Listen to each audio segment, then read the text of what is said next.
Buenas tardes, mi compañera Leorgeli Mayerlay Barrera y quien les habla Astrid Natalia Reyes. Vamos a presentar los siguientes temas: los románticos alemanes y la crítica socialista.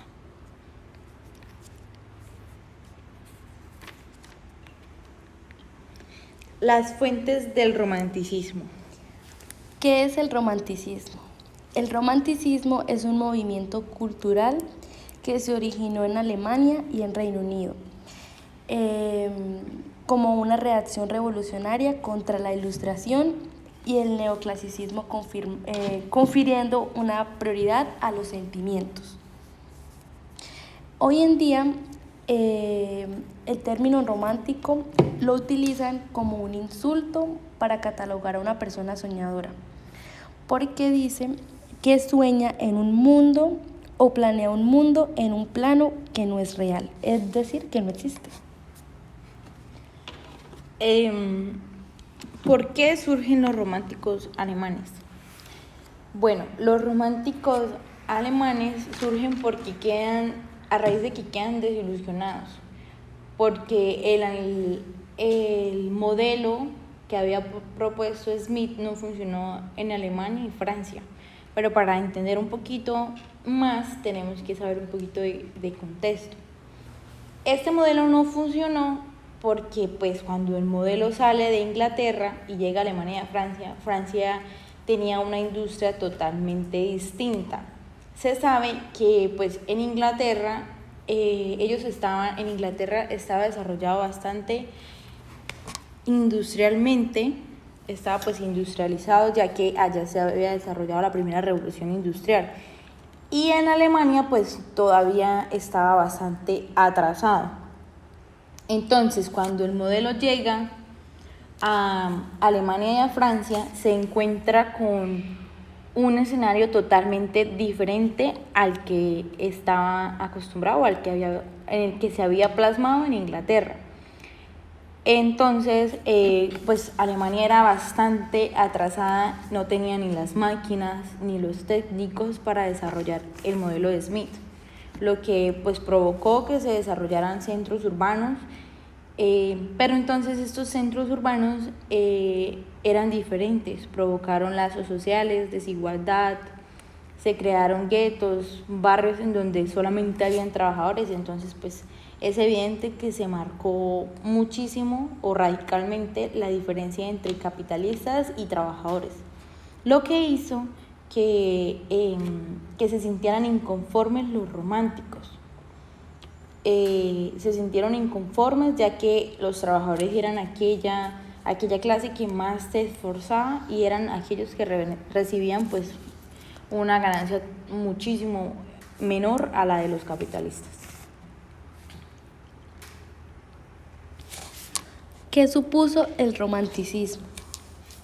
El romanticismo supuso el fin del orden clásico, sobre todo en la cuestión perspectiva. El romanticismo acabó con la monarquía absoluta, la razón y la regla. Se produjo una supremacía de lo popular, lo que implicaban un rechazo del neoclasicismo. Se encuentra a un fuerte componente nacionalista, en contra de los activos universalizantes, de los ilustrados. Por otro lado, la mayoría de los autores románticos reivindicaban el cristianismo frente al paganismo precolatino.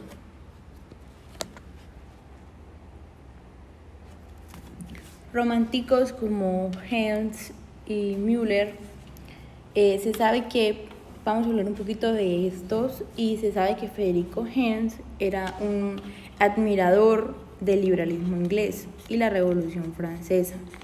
Federico no aceptaba el liberalismo económico y fue un defensor del papel moneda. Fue político de la escuela romántica, y Fichte rechazaba el dejar hacer, dejar pasar de Adam Smith. Fichte se opuso al liberalismo y al comercio internacional. Él creía que el Estado debía darle a los individuos todo aquello que ellos necesitaran.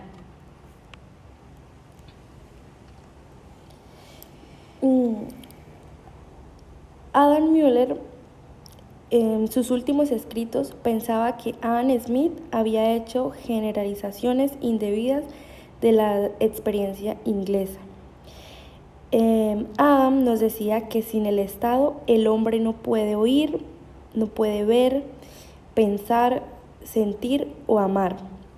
En sí nos decía que el hombre no puede ser pensado de otro modo más que dentro del Estado.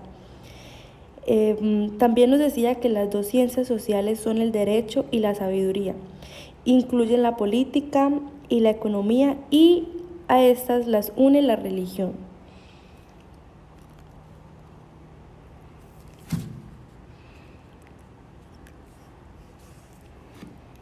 La teoría de la propiedad. La obediencia de la propiedad privada destruye la comunidad. La riqueza de una nación, o sea, la teoría de la propiedad nos decía que la propiedad privada destruye la comunidad porque pues cada uno se enfoca en la acumulación de la tierra. La riqueza de una nación no puede calcularse en peso y número. Según la teoría de la propiedad, no podríamos calcular qué tan rico es un país dependiendo de solamente sus términos económicos. En la teoría de la propiedad ya no son los factores de producción tierra, trabajo y capital. Ahora son naturaleza, hombre y el pasado. Quizás las únicas sugestiones económicas definidas que hace son el papel moneda, el proteccionismo y la propiedad.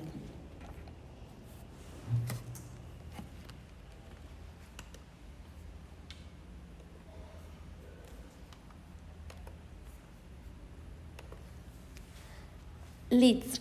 En Alemania, Leeds representó un movimiento teórico.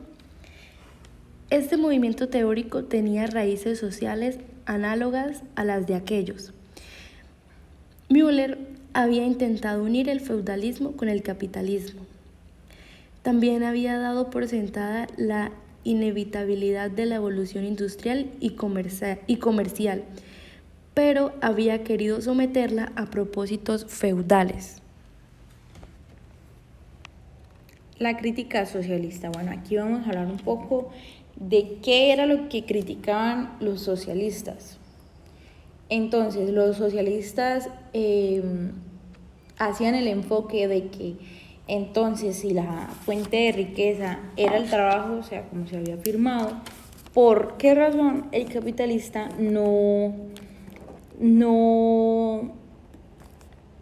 ya el capitalista, que era aquel que no aportaba nada de trabajo, por así decirlo, o sea, él no dedicaba trabajo, era aquel que recibía pues la mayor ganancia?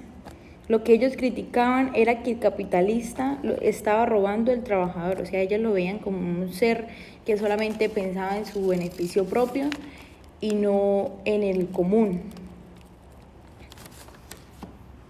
La crítica socialista nos dice que los medios de producción serán parte del patrimonio colectivo y que sea el mismo pueblo quien los administra.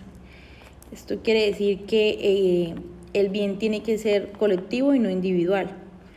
El crítica socialista también incluye la eliminación de la propiedad privada, lo que decíamos que ya no es una propiedad privada, sino una propiedad comunal del pueblo y, pues, como se dice, para el pueblo. La extinción de las clases sociales. Aquí la crítica socialista quiere erradicar con la división entre capitalistas y trabajadores. O sea, él quiere que sean uno solo.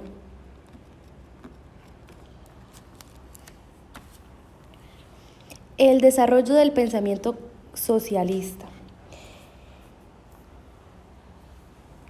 El desarrollo del pensamiento socialista nace de una revolución entre la industria capitalista, es decir, era revolucionario. Ellos se negaban a la explotación, a la opresión, la miseria y la resistencia por parte de los capitalistas.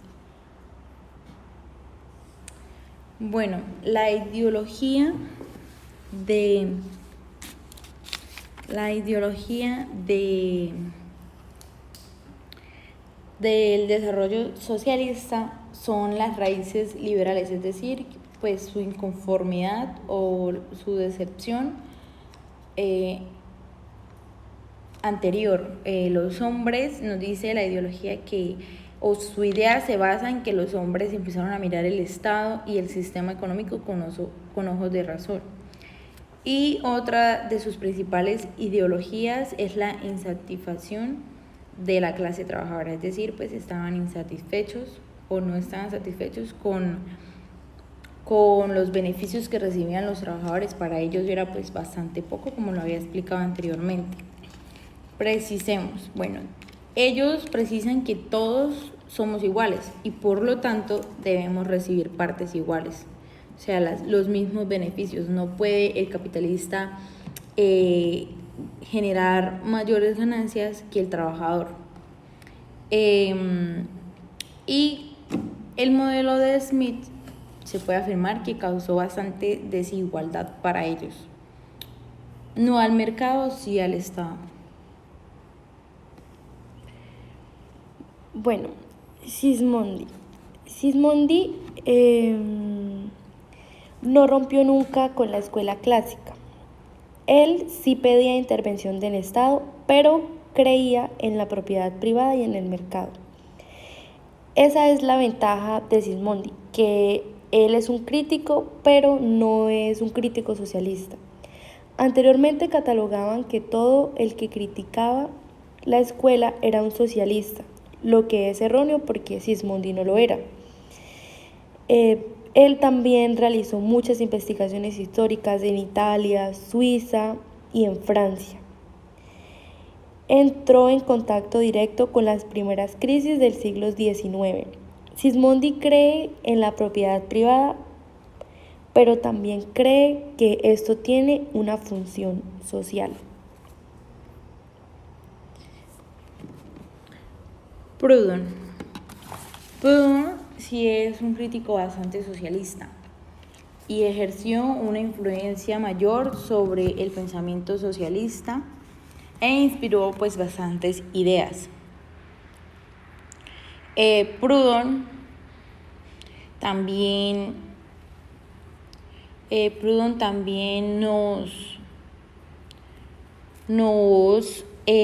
nos explica y tenía una insaciable sed de saber, y eso fue lo que lo llevó a leer y a estudiar mucho, pero realmente no pudo asimilar la información que adquiere, pero sí lo hizo pues tomar conciencia de la importancia del estudio, y esto fue lo que hizo que él fuera un poco despectivo respecto a las personas que no tenían pues estudios.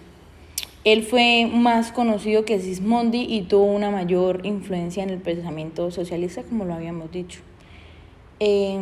Fue influenciador en las doctrinas sindicalistas y tuvo una mayor relevancia como teórico político que como simple economista. Una de las influencias ideológicas que provocó fue la bíblica. Cabe destacar que no era un hombre religioso, pero la idea de justicia estaba muy enmarcada en el Antiguo Testamento. Él decía que la justicia era el principio supremo de la vida humana. Proudhon en su primer libro lanzó una definición que fue bastante famosa, y era: la propiedad es un robo. Bueno, sorprendentemente no criticó la propiedad privada. De hecho, decía que la propiedad privada era esencial para la libertad de las personas. También estuvo de acuerdo con que el trabajo era la única fuente de riqueza y que las personas merecían disfrutar del fruto de su trabajo. A lo que pues se oponía Proudhon era que al abuso de la propiedad, es decir, el hecho de que las empresas capitalistas reclamaran algo no ganado. Entonces, para él la renta, el interés y las ganancias debían eliminarse, pero mantener la propiedad. Entonces, él propone la conservación de la propiedad privada y si en llegado caso tendrían que destruirla, lo harían dejando un equilibrio, por así decirlo, y este equilibrio se conseguiría entre las contradicciones y se eliminaría la explotación cuando pues trabajaran lo pequeño y los productores. Para Proudhon, el Estado debía desaparecer totalmente y la anarquía era lo ideal para la vida social y además una asociación voluntaria para la administración sustituiría al Estado. Proudhon también notó que la industria no podía ser completamente abolida, así que los pequeños productores debían seguir en el ejemplo.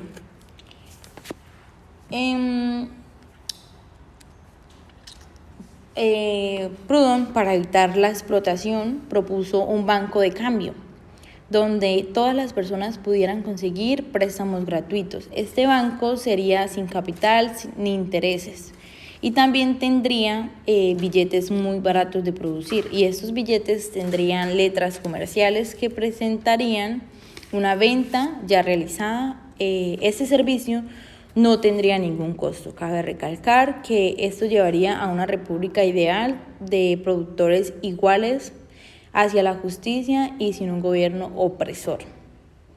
Los precursores de Marx. Bueno, estos eran pensadores socialistas que se basaron en la escuela ricardiana y emplearon las conclusiones clasistas para señalar una moral revolucionaria.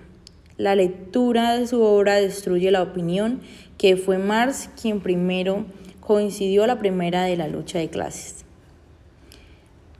Sus escritos, los escritos de los precursores de Marx, representaban dos rasgos comunes y todas las partes de la teoría del valor trabajo de Ricardo. Se atienen a diferenciar entre trabajo productivo e improductivo y desarrollan una u otra manera el concepto de plusvalía. Para ellos la explotación, opresión y miseria nace ya que en el sistema capitalista el salario que se le paga a un trabajador es inferior al valor del producto que ha producido y que el capitalista se ha apropiado. Las otras características comunes de su interpretación revolucionaria del utilitarismo, todos aceptaron la frase utilitaria de la mayor felicidad del mayor número. Cuando los socialistas se preguntaron el por qué hay explotación, encontraron la respuesta en la organización y las leyes sociales y dirigieron sus ataques a la distribución de la propiedad y el sistema de propiedad privada. Como precursores de Marx tenemos a Thomson. Thomson, en su obra Labor Rewarded, dice que el trabajo es la única fuente del valor y que la clase obrera debería ser la única en recibir el producto. La contradicción del capitalismo es la abundancia y la pobreza. Thomson se oponía a que los capitalistas se adueñaran de la plusvalía. Bray, por su parte, quería la desaparición de la propiedad y producción privada capitalista. Bray quería compañías que mediante emitieran papel moneda y así comprar una ganancia injusta. Gray intentó describir la sociedad ideal y la teoría del sistema parecido del banco de cambio. Gray también aplicaba la teoría del valor trabajo. El banco de Gray tenía que determinar muy exactamente la cantidad necesaria de trabajo para poder producir. El productor recibirá un certificado de su valor producido y esto le da el derecho de recibir una mercancía con la misma cantidad de horas de trabajo. Con esto, con lo que mencionaba mi compañera, lo que quería Gray era asegurar un equilibrio entre producción y consumo. Y el dinero no sería la medida de valor de cambio, sino que sería el tiempo de trabajo. Es decir, que Thomson y Gray encontraron que la fuente de todo mal era el cambio injusto. Hodgkin hizo un análisis minucioso del sistema económico. Hodgkin también decía que la unión de los trabajadores era justificable si lo hacían contra los capitalistas. Él también intentó demostrar que el capital era improductivo. En análisis después lo terminó Marx. Hodgkin también distingue entre el capital circulante y el capital fijo. Hodgkin nos decía que el capital circulante es el trabajo coexistente y que la acumulación del capital no es sino la acumulación del trabajo. Cuando Hodgkin se refería al capital fijo, decía que era una forma de trabajo acumulado que llegó a ser útil para la producción.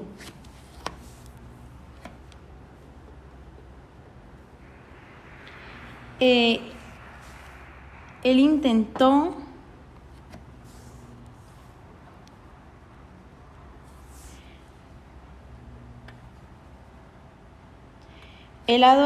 Hodgkin adopta el ideal anarquista y creía que el gobierno era innecesario. La sociedad ideal a la que aspiraba él era la cual tenía las mismas características que otro precursor inglés y francés del socialismo.